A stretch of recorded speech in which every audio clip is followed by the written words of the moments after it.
So, yes, I'm going to talk a lot about India, but first, a little vignette from the American Midwest, where I kind of accidentally spent a few years. I was viewing a new litter of kittens upstairs in someone's big house, and the mama cat was completely blissed out. She was lying there just going, and the kittens were all arrayed down her, and she was just, and her eyes were sort of half closed like that. She looked like the absolute picture of a wanton female. Well, my hostess was very active in the Baptist church, and she looked at the cat, and she leant over, and she took her finger, and she closed the cat's eyes, and she said, "Sophie, that expression." So in some circles, even a female kitty isn't allowed to look wanton. But seriously, female sexuality is the most feared force on earth. The fear of violence is nothing compared to it.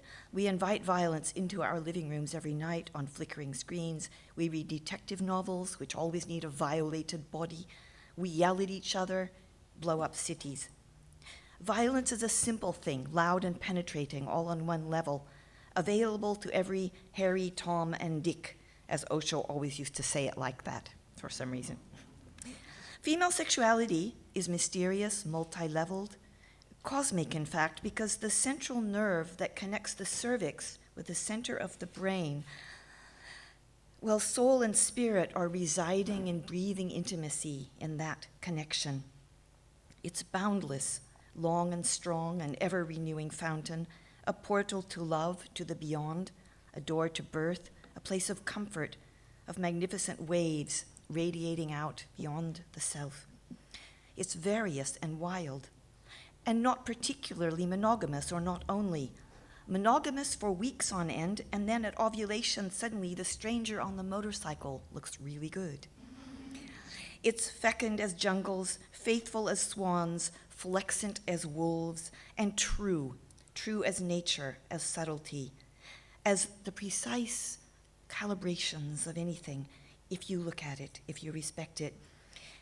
And the heart is in it.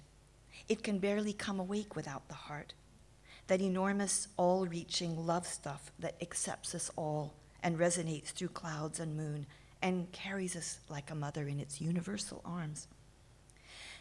Female sexuality is an entry to the abyss, the death each of us came from and will go to, the gap between each moment, the endless yin that underlies and underwrites all the manifestations that we see. And yet this magic, this power, is feared so heavily that daily we read of rapes, genital mutilation, stonings, murders, captivities, rituals, tribal customs as unforgiving as the hardest grave, all brought to bear just to prevent this basic flowering wildness, this wet beauty, from showing itself among us. What is this fear rooted in? The end of domination, though domination is always relative, never an absolute, and its satisfactions are fleeting. And if the man who's dominating deep down suspects that he is not yet worthy to be king, he can become both punishing to the woman and profoundly unsatisfied in himself. It's rooted in inferiority. Women are the stronger sex. We have more long-range physical stamina, live longer, withstand pain better, and this is a point of teeth-gritting unease for the man. Women are capable of a whole chain of orgasms, and the man is not. Could it be that nature wants the woman to receive the welcome loving of a chain of men, and the best sperm wins? This little snippet from Osho struck me. And with a man's orgasm, the woman is aroused and ready for further orgasms. That was certainly my experience during my wild years, of which there were a multitude. I had just assumed something was wrong with me, not to be more like a man, satisfied, finished in some easy and simple way. I was so wrong. What I needed was a tender and loving listening from me to me as to what was really the case in each moment. No ideals, no judging. In other words, some species of Tantra, but I had to grow into that. Osho's attempts to steer me that way took 30 years to mature in me. Not really too long. That's all in my book. But imagine this, a world where female sex is not repressed at all, not controlled by any man or any tribal law. Instantly the world is a blossoming, like colossal dahlias surrounded by daisies, zinnias, apple blossom, hollyhock, foxglove, lavender, lily, orchid, and everything else too. An enormous power is released. A joy lights up everything. There's dancing and music. Women stop bitching and start loving. And men are carried with it in awe and terror and then gratitude, because what frees her frees him too. The ignorance of this last fact is what stunts tribes and humankind. Yet how could it be otherwise? And very soon, the way into meditation opens too, because sex as women live it is spiritual. It takes you to the threshold of the mystery, and with the slightest extra care, that path can be claimed, so that it can unharness you, take you into the subtle realms where a smile lights up your face, even as you sit or dance or embrace with closed eyes. I lived for 30 years in a world like that, in the communes in India and Oregon of the mystic Osho. It was my daily dal and chapatis, my daily drink of cosmic love. It was accepted completely that women were wild, beautiful, wonderful, and free. I remember Osho saying, "Men and women are on different levels sexually. Don't blame me, I did not design it this way. There are two possibilities. Either the woman can go down to the man's level, which is not possible, or the man must come up to the woman's level." And yes, on a full moon night, when you walked through the commune, you would hear the howls and sighs and laughter of women, the keening celebrations of women from here and there among the buildings, the rooftop huts. And yes, day by day, we lived in joy and long hugs and eye-gazing and so much music and dance and laughter. And even in the germy air of India, a deep energy fountain sustained and bathed us. Now, as I've already said, I'm a very slow learner or unlearner. For much of my own sexual career, I was trying to be like a man, thinking they had it better, that I was lacking. I chased the men and caught them, and then missed being female, really, missed the value of waiting, of receptivity, of the abyss. And Osho scolded me for this. But nobody ever scolded any woman for finding her true wildness, her depth.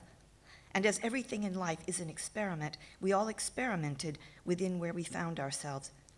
I cannot speak for the other women, but I do know that nobody was ever suppressed or shamed, and that daily Osho praised us, told us what our potential really was. I came to Tantra late after Osho had left his body, but I discovered it in the end, and all the mess I'd made before that ultimately helped to propel me beyond the mess. And I did have 7 years in a beautiful tantric relationship in which I did it right, discovered my own most tender and lofty secrets, moment by moment. Thank the good Lordess. Here are a few quotes from Osho. "The woman's sexuality is more total. Her whole body has to be involved in it. So unless it is preceded by a foreplay, a woman never goes deeply into it. When the woman remains cold, the man's orgasmic experience remains local, genital. It does not reach to his soul. It does not reach to his whole body. All the cells and all the fibers of his being are not thrilled, are not in a dance. It is poor, very poor. It is a relief, a release, but not an orgasmic experience." Then he says, "Your sex energy is the nourishment for your samadhi. It is out of the mud of sex that the lotus of samadhi is going to bloom. Never repress it, never be against it. Rather, go deep into it with great clarity, with great love. Go like an explorer. Search all the nooks and corners of your sexuality, and you will be surprised and enriched and benefited. Knowing your sexuality, one day you will stumble upon your spirituality. Then you will become free." Remember, sex is not wrong. The mechanicalness of it is wrong. If you can bring some light of intelligence into your sexuality, that light will transform it. When sex becomes joined together, yoked with intelligence, a totally new energy is created. That is called Tantra. One has to go beyond sex one day, but the way beyond goes through it. By and by, sex starts being transformed into a higher plane. You become more creative. A painting, a poetry, a music, playing on an instrument, or something like that. This is not repression, this is expression. Sex and life are synonymous at a certain stage. In childhood, they are not synonymous. In youth, they are synonymous. In old age, they are again not synonymous. Old age has its own beauties, its own treasures. That's finishing the Osho quotes, and then I'll just comment that that happened to me too, that beyond place, because I wore it all out, the striving, the celebrating, and the time of life changed and brought me to peace and creativity beyond the storm. But the gratitude that I was allowed to wear it all out without some stupid patriarch shaming me, without ever once being called a whore, none of that. The whole storm is needed. And then the application of intelligence, and for men and women too, the courage to allow the abyss in themselves, in each other. Sit with it, lie with it, breathe with it. Explore your various powers, male and female, wholly as responsibly as you can, though I was devotedly irresponsible with mine. And explore your nothings too, and have compassion for yourself and each other if you can. And then afterwards, the silence is entire.